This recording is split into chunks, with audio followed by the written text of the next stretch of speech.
प्रस्तुत है विधानसभा में आज हुई कार्यवाही की समीक्षा। लेखक हैं न्यूज विंग के राजनीतिक संपादक ज्ञान रंजन कुमार। झारखंड विधानसभा के शीतकालीन सत्र के आखिरी दिन सदन की कार्यवाही का आगाज तो हंगामे से हुआ, लेकिन बाद में कई महत्वपूर्ण विषयों पर सार्थक चर्चा हुई।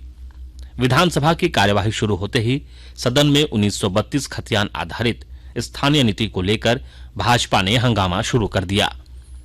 भाजपा के विधायक वेल में आ गए। वे इस मुद्दे पर संसदीय कार्य मंत्री से सवाल करना चाह रहे हैं। इस पर स्पीकर ने कहा, आसन की मजबूरी को विपक्ष समझे, आसन पर अनावश्यक रूप से दबाव न बनाए।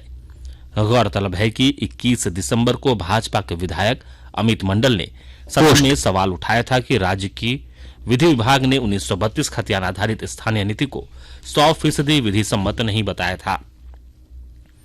इस पर स्पीकर ने सरकार को इससे संबंधित जवाब देने को कहा था।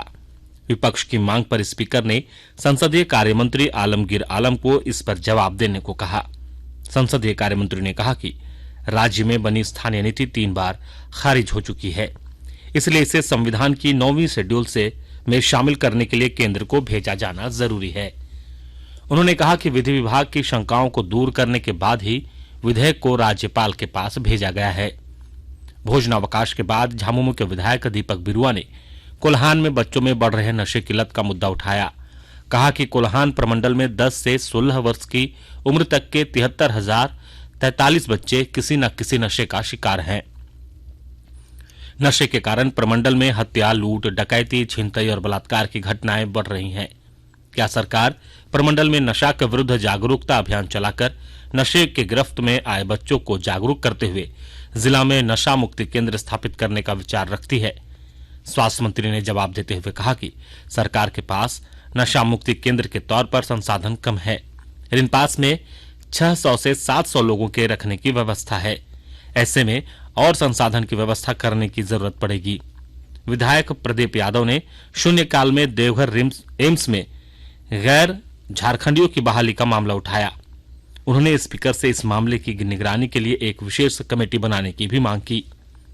भोजनावकाश के बाद राज्यपाल द्वारा वापस किए गए 3 विधेयक को सदन ने मंजूरी दी है। राज्यपाल ने झारखंड वित्त विधेयक 2021 को वापस कर दिया था। इसके बाद सरकार ने पहले इस विधेयक को सदन से वापस लिया और दोबारा सदन में लाया। सदन में चर्चा के बाद झारखंड वित्त विधेयक 2022, झारखंड कराधान अधिनियमों की बकाया राशि का समाधान विधेयक 2022 और झारखंड राज्य कृषि उपज और पशुधन विपणन, संवर्धन और सुविधा विधेयक 2022 ध्वनिमत से पारित हुआ। इससे पहले कृषि उपज और पशुधन विपणन विधेयक में कई तरह की त्रुटियों का हवाला देते हुए विधायक मनीष जायसवाल, नवीन जायसवाल, विनोद सिंह सहित अन्य ने प्रवर समिति को भेजने का आग्रह किया। विधायक विनोद सिंह ने कहा कि वर्ष 2017 में जो बिल भारत सरकार ने लाया था, इसी के प्रावधान को वर्तमान सरकार लागू कर रही है, जबकि उस समय इस सरकार ने भारत सरकार के बिल का विरोध किया था। जवाब में प्रभारी मंत्री बादल पत्रलेख ने कहा कि राज्य में बाजार समिति किस हाल में है, यह सभी को पता है। झारखंड में 28 बाजार समितियां हैं। अभी आप सुन रहे थे विधानसभा में आज हुई कार्यवाही की समीक्षा। लेखक थे न्यूज विंग के राजनीतिक संपादक ज्ञान रंजन कुमार।